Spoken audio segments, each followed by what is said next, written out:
El único símbolo de superioridad que conozco es la bondad. Beethoven. Nuestra tercera ponencia es sobre uno de los filósofos más importantes y conocidos en la historia. Está a cargo del doctor Roberto Pérez, director de la sede Nueva Acrópolis Cobán, y él nos hablará sobre Pitágoras y su legado.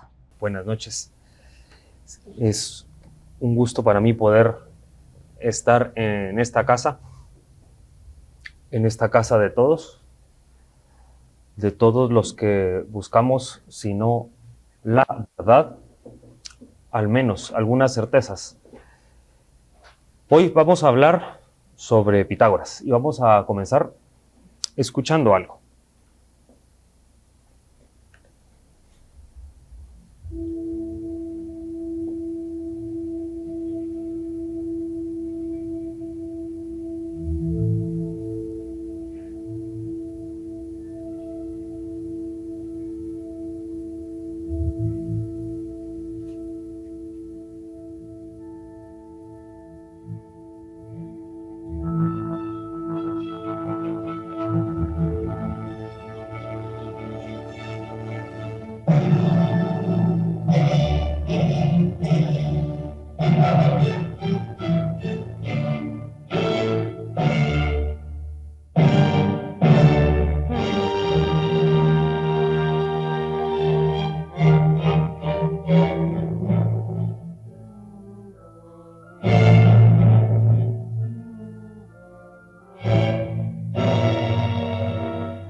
Cuando Beethoven escribía esto,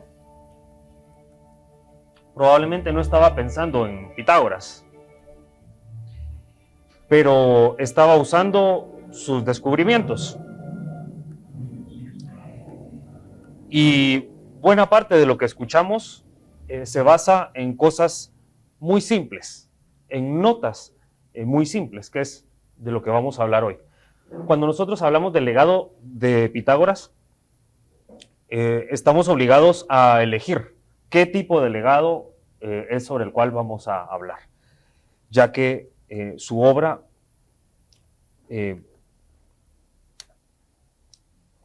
impacta más esferas de las que nosotros tenemos conciencia. Pitágoras en realidad es un civilizador más que un filósofo. Crea una comunidad experimental en donde él pretende desarrollar ciencia, arte, política y religión en un solo lugar, con un mismo grupo de personas afines, haciendo la muestra de que es posible una forma civilizatoria que se base en principios eternos. De estos principios eternos, que para Pitágoras serán los números, él crea, como les decía, un sistema científico, o las bases de un sistema científico, las bases de un sistema musical, artístico, también terapéutico, las bases de un sistema político y también una forma de mística, que son las cuatro caras de la pirámide de cualquier civilización. Y lo que hizo Beethoven, no voy a usar mucho el teclado por temas de tiempo, solo quiero mostrar algunas cosas.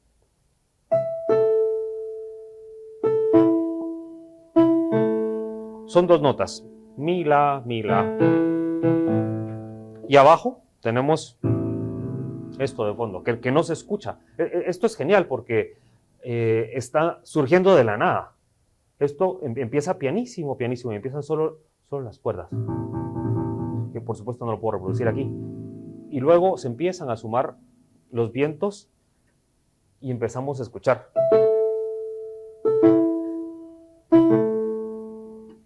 Y luego se va para arriba. Y luego empieza a usar octavas.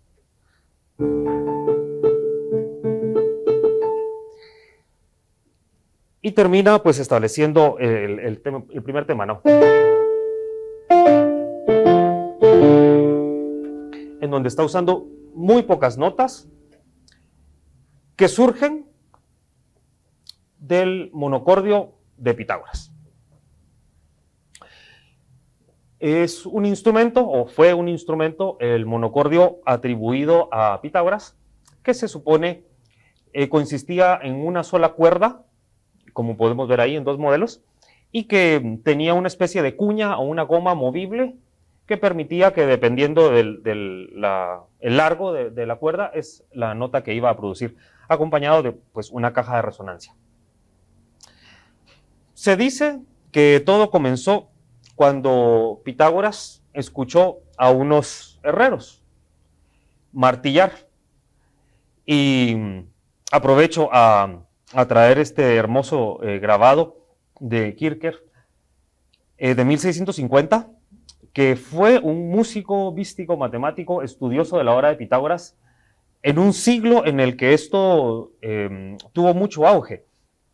Y pues lo que nos cuenta Jámblico es que Pitágoras iba caminando por la calle y escucha que unos herreros están martillando sobre un yunque y que los diferentes herreros producen distintos sonidos y que hay algunos sonidos que eran agradables al oído, armónicos o agradables, pero había un martillo que sonaba no armónico. Entonces él se detiene, hace una serie de experimentos, les cambia los martillos de mano pensando que tal vez es la fuerza del herrero, y resulta que él descubre que tiene más bien que ver con la forma y el peso del martillo, el sonido que produce. Entonces empieza a tratar de descubrir cuáles son las relaciones de pesos para que los sonidos que produzca cada martillo sean agradables. Luego él esto lo traslada a cuerdas, y bueno, lo que quería mostrar es un acercamiento de la ilustración, en donde tenemos, pues por supuesto, a nuestro amigo Pitágoras con su famoso teorema, que no es de él, pero pues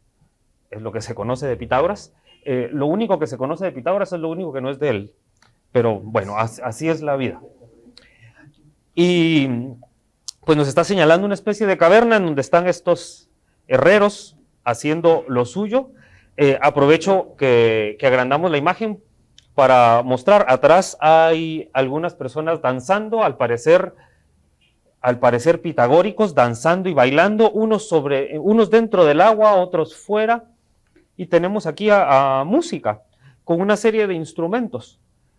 Y arriba de música, una escalera, de la cual vamos a hablar en unos minutos, que nos conduce a un animal fantástico que está viendo hacia el cielo, está viendo el orbe celeste con los signos zodiacales, la banda zodiacal, y pues aquí la dedicatoria, ¿no? a Leopoldo Guillermo Duque, archiduque de Austria, a quien está dedicada esta obra. Y pues, bien, hablando del monocordio, hoy existen monocordios modernos que pues no son monocordios porque son un conjunto de cuerdas, ya no es una sola, y que tienen pues estos topes o cuñas que permiten la realización de sonidos. Pero, ¿de qué va esto? De que la cuerda con longitud L, si yo la pulso, emite una nota. Si luego yo parto esa cuerda a la mitad, o si yo pongo un tope justo en la mitad, lo que va a sonar es la octava. Es decir, un do, por ejemplo, y el do de la octava. Pero si en vez de partirla en dos, la parto en tres, voy a tener una quinta. Do. ¿Cuál es la quinta de do? Bueno, do, re, mi, fa, sol. Esto voy a tener. Si en vez de partir la cuerda en tres, la parto en cuatro, lo que voy a obtener es una cuarta. Fa. Entonces, esta es la cuerda limpia. Esta es la cuerda partida por la mitad o con un tope a la mitad. Esta es en 2/3. Esta es en 3/4 de la cuerda. y puedo seguirla dividiendo y dividiendo. Si la divido en 5, pues tendré una tercera mayor. Si sigo, tendré una tercera menor, y así voy obteniendo todas las notas. Pero los pitagóricos se quedaron solo con los primeros intervalos, en alusión a los cuatro primeros números de la tetractis.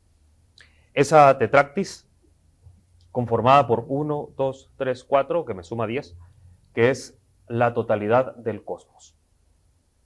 La unidad o la totalidad del cosmos.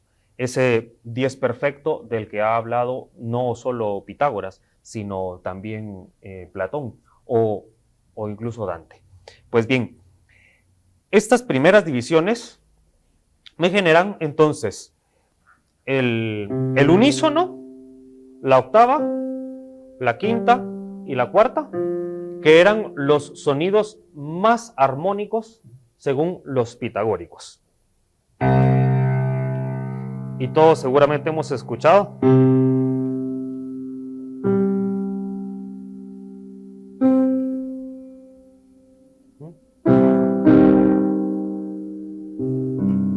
estoy usando solo esas notas.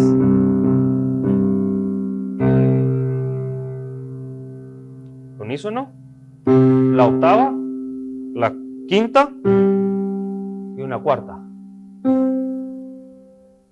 Y luego, de la oscuridad a la luz.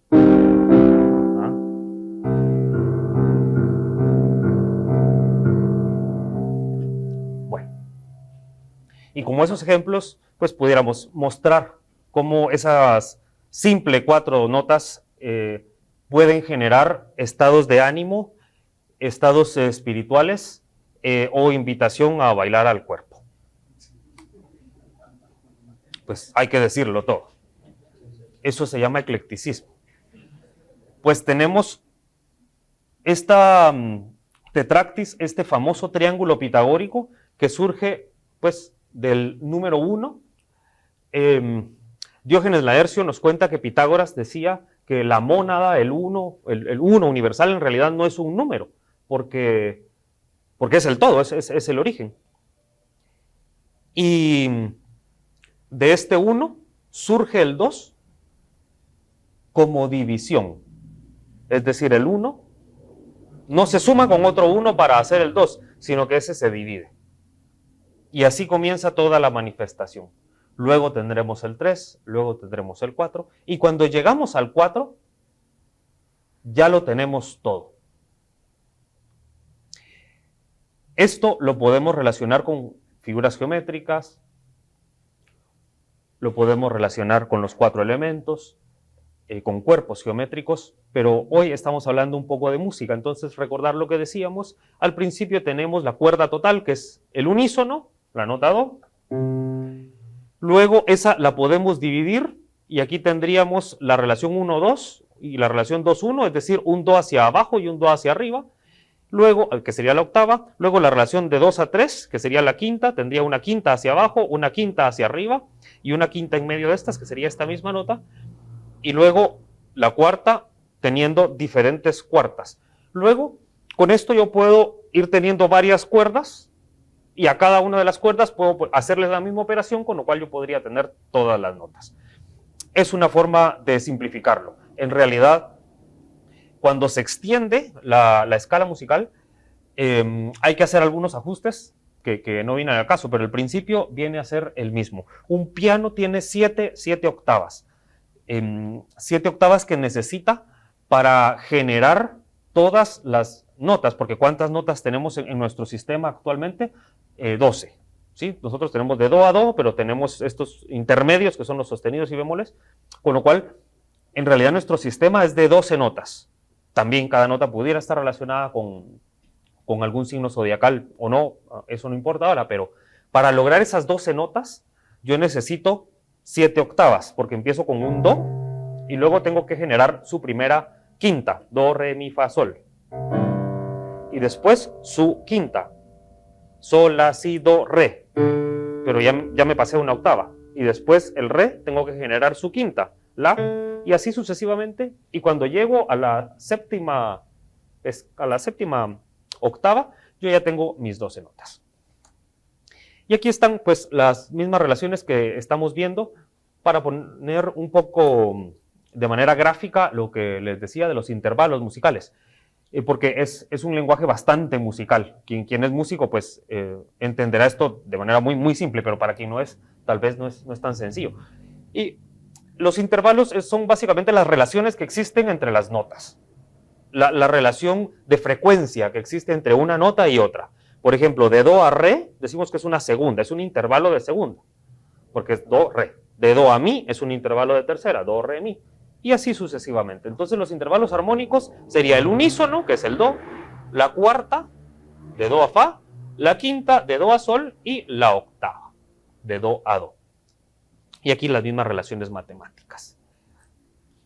De do a fa está en relación con el elemento fuego y con el tetraedro. Y nos invita a esto, a levantarnos con el fuego.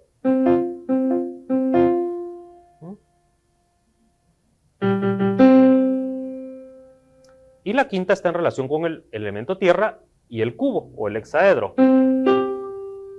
Porque como el cubo es estable y nos invita a... Sientan la diferencia.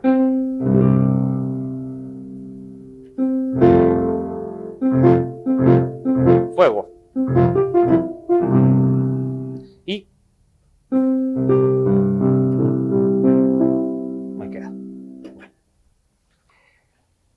Y bueno, tenemos aquí a Pitágoras haciendo experimentos con su monocordio y él lo extiende, pues esto, a cuerdas, a vasos con líquidos, a campanas, y lo vemos ahí en la última ilustración del grabado, por cierto, con Filolao, de quien estábamos hablando hace pocos minutos con Miguel, ¿verdad? Filolao, discípulo directo de Pitágoras, al parecer, al que le debemos varias cosas. Una de ellas, según cuenta la tradición, haber escrito un texto que se llamaba Sobre la naturaleza, que es el que Platón compró para hacer el Timeo. No sabemos si es real o no, pero Diógenes nos la cuenta sin decirnos de dónde sacó la información. También Filolao es el primero que habla de una antitierra, que era otro planeta, que no era la Tierra ni ninguno de los planetas visibles, que giraba alrededor de un fuego central. Filolao desplaza a la Tierra del centro, que era el sistema que se tenía, y dice, no, la Tierra no es el centro, la Tierra también gira alrededor de un fuego central, y con los otros planetas, y también hay una antitierra. Pues bien, todo esto nos lleva a Johannes Kepler, también místico, matemático, investigador, que en Mysterium Cosmographicum en 1596 expone su teoría sobre los sólidos pitagóricos o sólidos platónicos en relación con los planetas y establece cuál es la figura geométrica por órbita que le corresponde a cada planeta. Y establece que Saturno, por ejemplo, está en relación con el cubo, Júpiter con el tetraedro, Marte el dodecaedro, y Venus el octaedro, y el icosaedro se le otorga a Mercurio. Dice Kepler que originalmente pensaba los planetas tenían una órbita circular, ¿no? Porque el círculo es la figura perfecta. Al final él descubre que no es cierto, que los planetas no tenían una órbita circular, sino más bien elíptica. Y él es honrado con sus descubrimientos, aunque él confiesa que eso lo impresiona. Y él lo descubre gracias a su enemigo, o bueno, digamos, enemigo de ciencia, ¿no?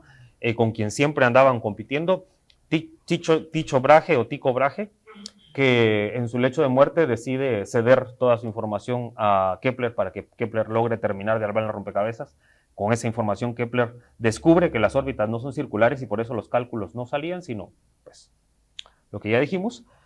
Pero esto no lo hace a él renunciar de la idea de que los astros producen música. Y tenemos pues el recuerdo no solo de Kepler, sino de muchas otras representaciones o muchos otros que hicieron este acercamiento al compás, al estudio de las 4 artes liberales que tenemos aquí, como aritmética, geometría, astronomía y música, o música y astronomía, en una muy bonita miniatura medieval. Estas 4 artes liberales o quadrivium según como lo llamó Ovidio, según recordamos, a él le debemos el título de Quadrivium, basándose en esta obra más o menos del siglo V, de un matemático también y estudioso y filósofo, Marciano Capella, que decide contarnos cuáles son las 7 grandes artes liberales. Luego Boecio lo retoma y pues aquí lo tenemos. Aritmética con Pitágoras, ¿verdad? La geometría aquí está relacionada o representada por Euclides. Aquí tenemos la astronomía, perdón, la música con Orfeo. Aquí diapasón. Y aquí nos está haciendo este sistema, miren, de la octava y de la quinta, del que hablábamos, y pues con Ptolomeo la astronomía. Ahora tengo que ir un poco más rápido. Esto no tiene que ser tan adagio, sino un poco presto. Pues esta obra se la debemos también a Kepler, además del Mysterium Cosmogonicum que hace Kepler, y además de sus estudios astronómicos puros, digamos, él hace esto que para él es astronomía también. Y él establece cuáles son los sonidos de cada planeta en base a su velocidad angular y a las distancias que hay entre ellos. Y esto se puede escuchar, de hecho. Y esto, pues, obviamente no resultó ser cierto por razones astronómicas, pero él calcula estos sonidos y durante mucho tiempo se creyó que tal vez sí, los planetas producían sonido y la razón original era muy, muy lógica, y es que cuenta Aristóteles, que cuenta Pitágoras, que los discos en movimiento acelerado aquí en la Tierra producen sonido. Entonces, ¿cómo no van a producir sonido los cuerpos celestes que se mueven a grandes velocidades y son esferas o discos? Tienen que producir sonidos. Y el conjunto de esos sonidos producirán una armonía, que es la armonía de las esferas.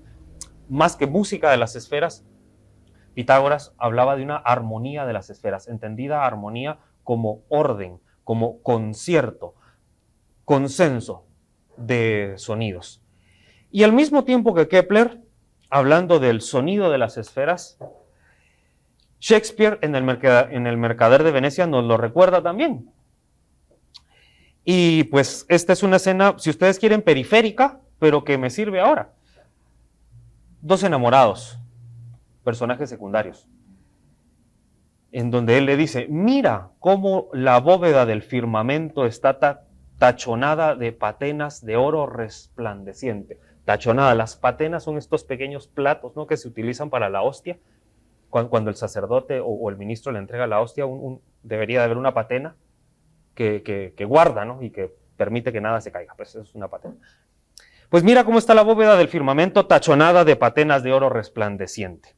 No hay ni el más pequeño de esos globos que contemplas que con sus movimientos no produzca una melodía como de ángel en concierto con las voces de los querubines de ojos eternamente jóvenes. Es decir, los planetas producen sonidos, producen voces como de ángeles, pero como ángeles que están en concierto, que están de acuerdo, que están en acorde con los querubines de ojos eternamente jóvenes, como los Kumaras. Tal armonía existe en nuestras almas inmortales. La armonía del cosmos, que es la armonía de los ángeles, es una armonía que está en nuestras almas. Pero mientras esta envoltura de deleznable lodo, es decir, nuestro cuerpo, groseramente las aprisiona, es imposible escucharle.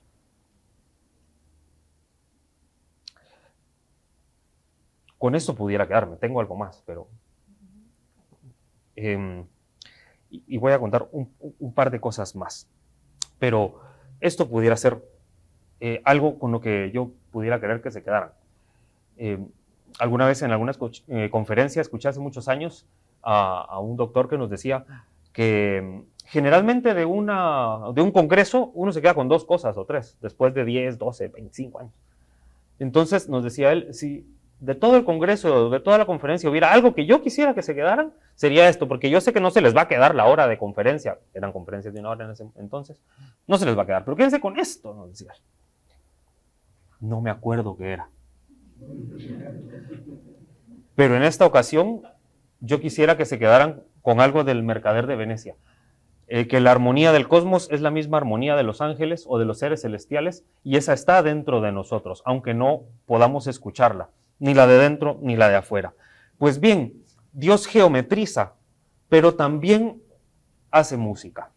Y basándose en Pitágoras, el médico Robert Fludd, médico también matemático y gran investigador, contemporáneo también de Kepler, contemporáneo también de Shakespeare, nos muestra este grabado: la armonía divina del universo afinada por la mano de Dios, nada más ni nada menos, en donde tenemos a Dios que con su mano afina este monocordio.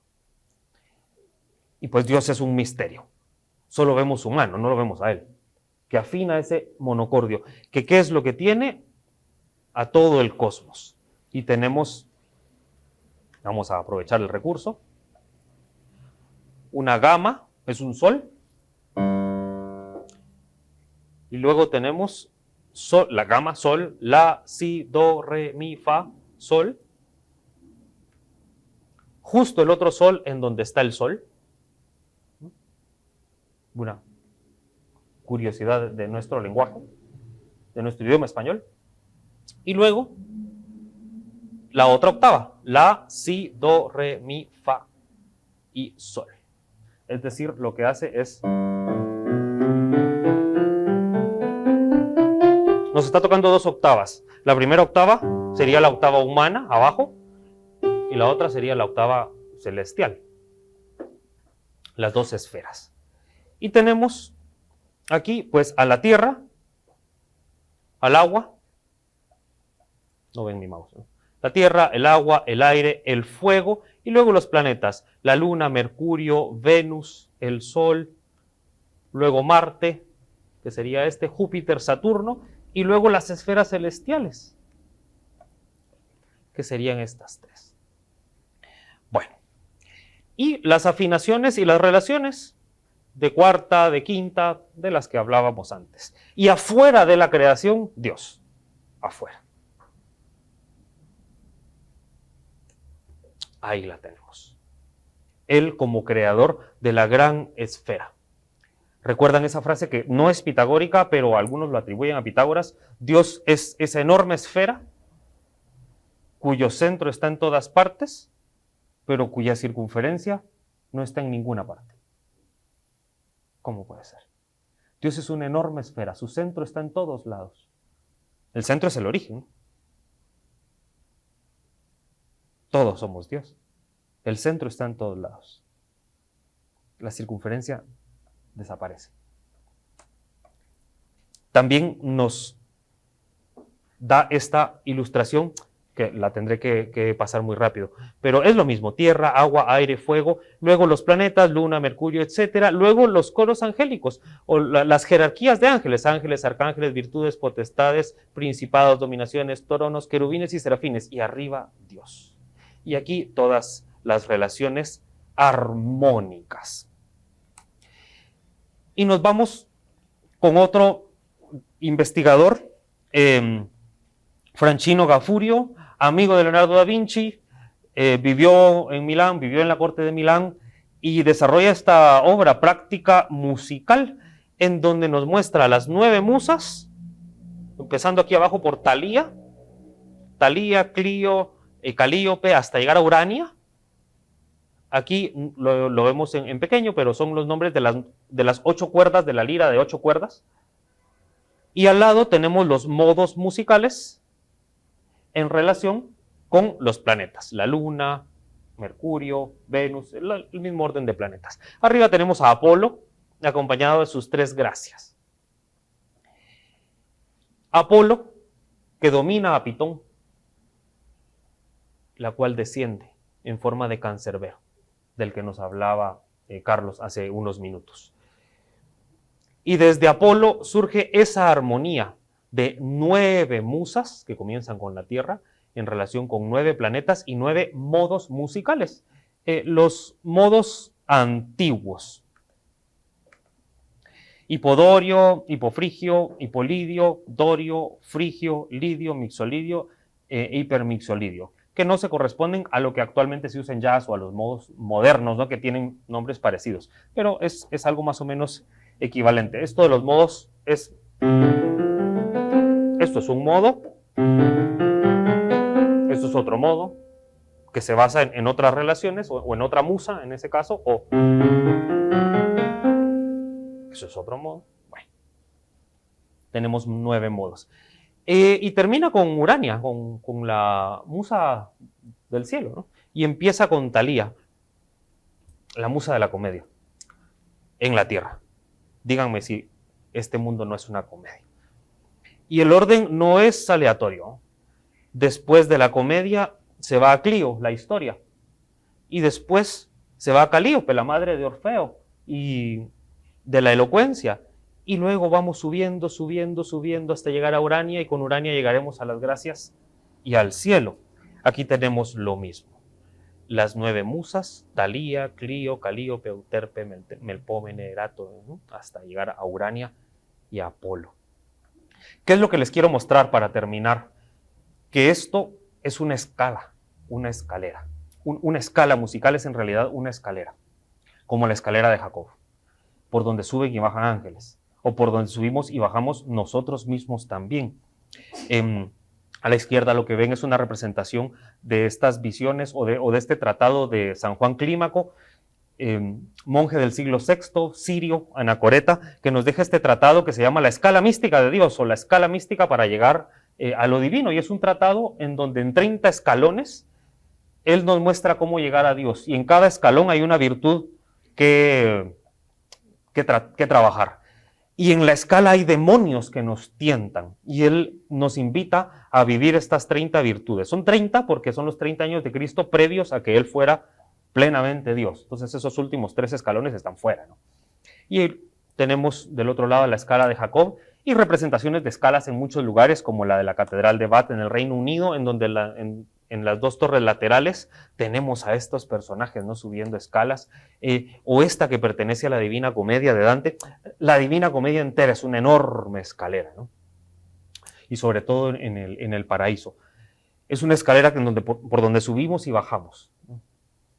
O esta mística escala de Jacob, también de William Blake, o las de Raimundo Lulio. Para los que están en nuestro programa de estudios conocerán algunos de estos elementos. Esta escala de Raimundo Lulio que nos muestra aquí los diferentes estados de evolución, desde las piedras, la flora, el reino plantae, los animales, el hombre, los ángeles, hasta llegar a Dios.